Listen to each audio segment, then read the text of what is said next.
warahmatullahi wabarakatuh. Selamat siang, nama saya Frida Deswita Putri Pasha, Overinka, angkatan tahun 2019. Di sini saya akan menjelaskan tentang teori bermain. Ada dua ahli yang menyebutkan. Yang pertama, Smith and Pellegrini tahun 2008, bermain itu ada 4: untuk diri sendiri, menyenangkan, fleksibel, dan orientasi proses. Untuk diri sendiri, bermain itu berawal dari diri kita sendiri. Kalau yang menyenangkan, tentu saja bermain itu harus menyenangkan. Fleksibel, tidak dalam under kontrolnya orang lain atau sesuatu apapun. Orientasi proses di sini tidak ada patokan untuk hasilnya. Kalau ternyata anak itu tidak mau melanjutkan, juga tidak apa-apa. Lalu yang kedua, teori menurut Harlock. Di sini bermain kalau menurut Harlock itu ada 3: sukarela, tanpa paksaan, dan menyenangkan. Bermain itu harus sukarela. Jadi kalau anak tidak mau bermain, kita juga tidak boleh memaksakan. Lalu yang kedua, tanpa paksaan. Tidak ada boleh memaksa anak itu. Seumpamanya mau main petak umpet, terus habis itu ada aturan-aturan tertentu. Sebenarnya ada orang yang bilang, oh bermain petak umpet itu harus begini-begini, itu nggak boleh.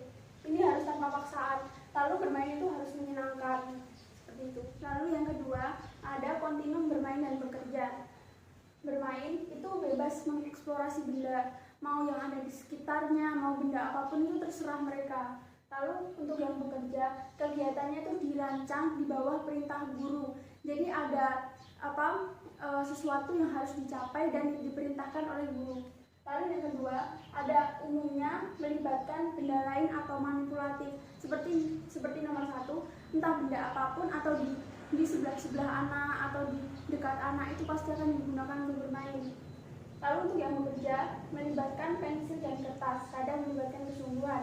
Biasanya seperti alat-alatnya itu udah pasti yang digunakan itu ya pensil, kertas, atau bisa juga komputer dan sebagainya. Lalu kadang melibatkan kesungguhan karena di sini berorientasi pada proses. Lalu yang ketiga, ada tidak perlu kesungguhan berorientasi pada proses, lalu tidak harus diselesaikan. Jadi bermain itu tidak harus hasilnya itu pasti ada yang namanya anak tidak ingin bermain lagi, atau entah prosesnya itu seperti apa, mau bagaimana, itu terserah anaknya. Lalu yang bekerja itu harus diselesaikan karena ini adalah pekerjaan yang dirancang oleh guru tersebut.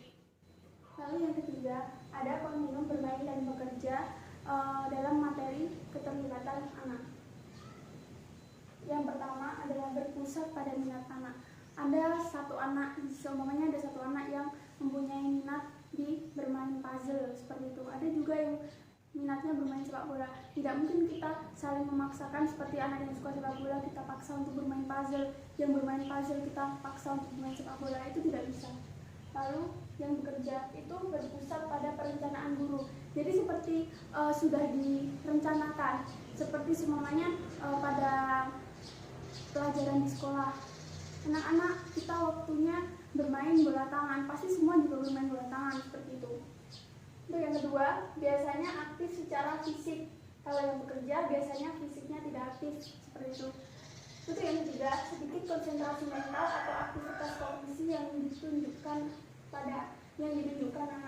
Karena di sini konsepnya bermain itu untuk bersenang-senang, seperti di poin 4, untuk bersenang-senang, dan anak itu seperti melepas stres mereka. Jadi tidak terlalu membutuhkan kognisi yang banyak, seperti itu. Lalu yang bekerja itu membutuhkan kognisi anak, karena di sini kita berpusat pada perencanaan guru. Jadi ada poin-poin yang kita harus laksanakan atau harus kita capai untuk mencapai produk-produk yang dimau oleh guru kita, seperti itu. Nah, yang keempat, tetap di kontinum bermain dan bekerja, tetapi di sini adalah topiknya keterlibatan guru. Nah, untuk yang bermain ini sedikit harapan guru, karena hakikatnya bermain kan terserah anaknya mau bermainnya seperti apa. Jadi guru itu tidak boleh menaruh harapan ke anak tersebut, karena terserah anaknya mau bermain, mau bagaimana, mau dengan cara apa, itu terserah anak tersebut. Lalu untuk yang bekerja itu berpusat pada harapan dan niat guru. Seumpama ada guru yang ngasih tugas gitu, anak-anak tolong dribble bola basket sejauh 2 meter. Nah, harapan gurunya anak-anak tersebut bisa mendribble bola basket sejauh 2 meter seperti itu.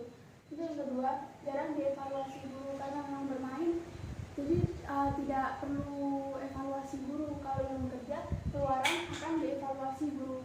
Berarti soalnya orientasi prosesnya itu adalah hasil yang dihasilkan oleh anak tersebut, jadi kemungkinan besar bakal dievaluasi guru. Yang kelima, ada teori bermain menurut para ahli. Yang pertama ada Herbert Spencer yang menyebutkan bahwa anak bermain karena mereka punya energi lebih. Seperti yang kita tahu, anak-anak kan sangat aktif, jadi mereka itu terkadang tidak jarang juga mereka itu kelelahan akibat terlalu banyak mengeluarkan energi atau terlalu banyak mereka bermain. Karena kan pemikiran anak itu kan hanya bermain. Pemikirannya belum sampai sejauh, oh saya mulai capek, saya sudah lelah, belum sejauh itu. Lalu yang kedua ada Moritz Lazarus yang menyebutkan bahwa anak bermain karena mereka memerlukan penyegaran kembali atau mengembalikan energi yang habis digunakan untuk kegiatan rutin sehari-hari. Seperti halnya anak SD sepulang sekolah dia kan seperti sudah menerima banyak pelajaran lalu pulang, mereka pasti akan segera bermain dengan teman-temannya karena mereka itu seperti ingin merefresh otak mereka agar mereka itu kembali semangat dan kembali fit seperti itu. Lalu yang ketiga ada Froebel menyatakan bahwa anak bermain karena membutuhkan pengalaman nyata dan aktif secara fisik atau bermain bebas. Contohnya ada sebagian anak yang seperti menonton TV, ternyata ada tayangan anak bermain lompat tali atau bagaimana. Nah, itu pasti mereka ingin mempraktekannya. Bagaimana sih caranya bermain lompat tali itu? Pasti mereka akan mengajak teman-teman. Ayo, aku tadi melihat di TV ada yang bermain lompat tali, ya ayo kita mencoba ya, seperti itu contohnya. Selanjutnya, yang keenam adalah karakteristik bermain. Yang pertama, menyenangkan dan menggembirakan. Sudah pasti bermain itu harus menyenangkan dan menggembirakan. Lalu yang kedua, motivasi diri dalam diri anak. Dalam diri anak tersebut harus ada motivasi seperti ingin bermain atau bagaimana, atau semuanya di permainan tersebut dia ada motivasi untuk aku harus menang seperti itu. Terus yang ketiga ada aturan sesuai dengan kebutuhan anak. Jadi tidak ada aturan yang mengikat. Jadi aturannya ya anak tersebut yang memutuskan. Lalu yang keempat ada fleksibel. Anak bebas memilih dan beralih bermain. Fleksibel mau bermainnya berapa orang, mau ganti permainan dari peta umpet, mau ke main puzzle, itu terserah anak tersebut. Lalu yang kelima, anak harus aktif bergerak atau berpikir. Contohnya di permainan sepak bola, anak harus tetap bergerak dan berpikir bagaimana cara mereka agar menang melawan si lawan tersebut. Lalu yang keenam, berpura-pura atau tidak bertuan. Biasanya dalam permainan ada juga yang marahan atau berselisih paham, tapi setelah permainan itu selesai mereka juga balik ke akrab lagi. Lalu yang ketujuh ada spontan dan sukarela. Bermain itu harus secara sukarela, tidak ada paksaan pihak manapun. Lalu yang ketujuh ada manfaat bermain. Yang kolom sebelah sini adalah pada anak, lalu kolom sebelah sini adalah secara umum. Yang pada anak itu manfaat bermain secara fisik, seperti halnya penambahan massa otot anak. Lalu hobi itu termasuk sebagai penghilang rasa stres anak. Jika anak merasa capek atau stres, mereka akan bermain dengan teman-temannya. Lalu mendidik anak. Di sini anak pasti akan membangun karakter di dalam mereka bermain tersebut. Bagaimana cara mereka menghadapi lawan, bagaimana cara mereka menghadapi temannya, seperti itu. Lalu terakhir, bisa saja ini untuk pengembalian fisik mereka jika ada yang cedera atau lainnya. Lalu pengembangan diri, bisa saja ada satu anak yang aku suka sepak bola, maka dengan dia berlatih, dengan dia bermain skill keterampilannya akan meningkat juga. Lalu yang selanjutnya manfaat bermain secara umum. Yang pertama adalah kognitif. Kognitif adalah pengambilan keputusan. Seperti halnya contohnya nih, ada anak yang bermain sepak bola. Mereka harus cepat mengambil keputusan. Ini sepertinya saya harus mengumpan kepada teman atau saya langsung menendang ke arah gawang seperti itu. Lalu kesadaran, bisa saja anak itu seperti oh ternyata tadi saya nendangnya kurang ke arah kanan, harusnya kurang ke arah kiri biar bisa mencetak gol seperti itu. Lalu yang ketiga ada sosio-emosional. Bagaimana cara mereka menghadapi lawan, menghadapi teman. Mereka itu ada di sosio-emosional. Lalu yang motorik, ini pasti akan berakibat di fisik mereka.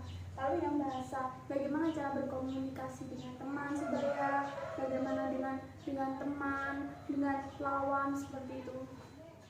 Lalu yang terakhir ada resiko bermain, karena ada manfaat pasti ada resikonya. Yang pertama ada fisik, bisa saja anak itu jatuh lalu mengalami cedera. Lalu yang kedua ada keracunan, seperti anak menggambar dengan krayon lalu tangannya tidak dicuci langsung makan, itu juga bisa. Lalu kelelahan, karena anak berpikirnya belum sejauh seperti saya sudah lelah, saya butuh istirahat, belum sampai segitu, jadi mereka bisa saja sering kelelahan. Lalu kotor, tergantung bermainnya apa, seperti kalau bermain di tanah atau di apa pasti mereka akan kotor. Lalu yang psikis, ada kebosanan, seperti kalau mainnya itu saja, itu mereka juga akan bosan. Karena kebosanan tersebut mereka biasanya akan motivasinya juga berkurang. Lalu emosinya juga labil, seperti mereka main tetapi kok nggak menang-menang, itu kenapa, mereka pasti akan bisa saja marah gitu. Lalu yang sosial, ini biasalah antara teman pasti ada yang bertengkar seperti itu. Lalu mensosialisasikan, sekarang zamannya nih main game di gadget atau di laptop seperti itu. Jadi terkadang ada anak yang minim sekali sosialisasinya karena sering bermain sendiri seperti itu. Sekian penjelasan tentang teori bermain dari saya. Bila ada salah kata maupun tidak mohon dimaafkan. Akhirul kalam, wassalamualaikum warahmatullahi wabarakatuh.